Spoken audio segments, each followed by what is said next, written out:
नमस्कार मित्रमैत्रिणींनो, तर आज आपण बनवणार आहोत शेळ्या चपातीचे रोल. त्यासाठी लागणारे साहित्य: एक कांदा, एक टोमॅटो, बटर, चवीनुसार मीठ, लाल तिखट, दही, शेळ्या चपात्या. सर्वात अगोदर एका बाउलमध्ये आपण टोमॅटो,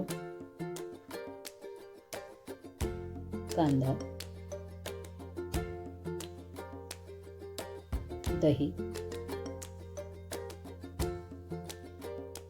मीठ चवीनुसार,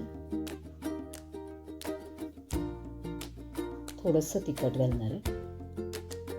हे मिश्रण आपण चपातीवरती व्यवस्थित लावून घेणार आहे आणि त्याचा चपातीचा आपला रोल बनवून घेणार आहे. रोल आपण तव्यावरती ठेवायचे, ते मंद आचेवर भाजायचे आणि वरून बटर लावायचं.